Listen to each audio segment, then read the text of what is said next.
নমস্কার বন্ধুরা, আমি সবরী ফুড ক্যানভাসে আপনাদের সবাইকে স্বাগত জানিয়ে শুরু করছি আমার আজকের ভিডিও।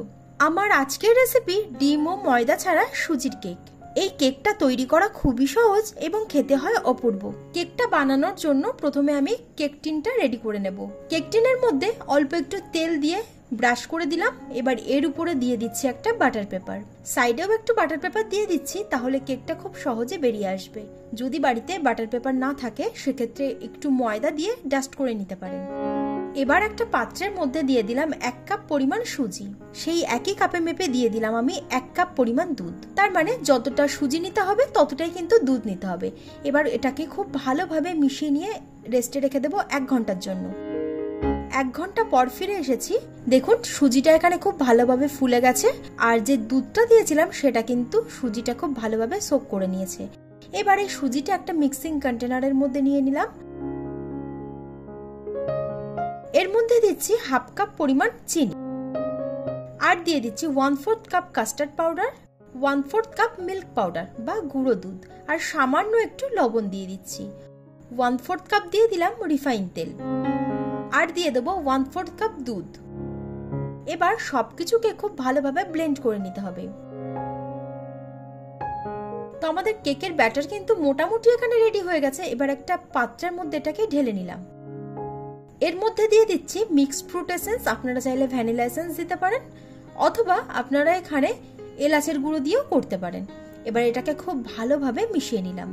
সবশেষে দিয়ে দিলাম 1 চা চামচ বেকিং পাউডার আর 1/2 চা চামচ বেকিং সোডা, আর দিয়ে দিচ্ছি 2 চা চামচ ভিনিগার।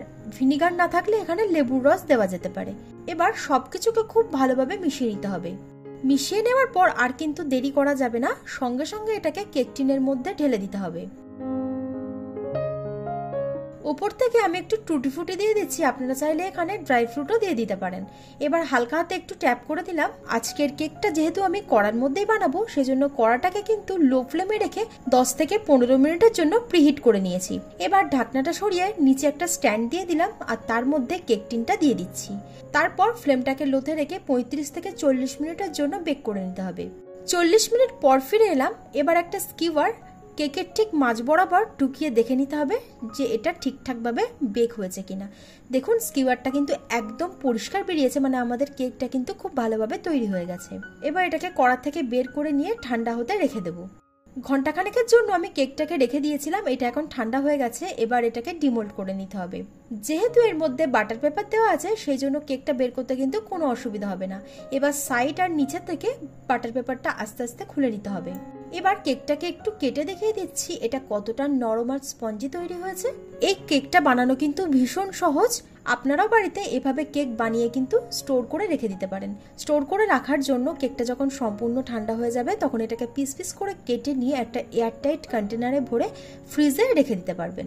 আজকের রেসিপিটি আপনাদের কেমন লাগলো অবশ্যই কমেন্টে জানাবেন। ভালো লাগলে লাইক আর শেয়ার করতে ভুলবেন না। আমার চ্যানেলে নতুন বন্ধু হলে চ্যানেলটা সাবস্ক্রাইব করে নেওয়ার অনুরোধ রইল। আমার এই ভিডিওটি যদি আপনারা ফেসবুক থেকে দেখে থাকেন, তাহলে আমার ফেসবুক পেজটাকে ফলো করে নেবেন। আজ তবে এই পর্যন্তই, দেখা হচ্ছে নতুন একটা রেসিপির সঙ্গে।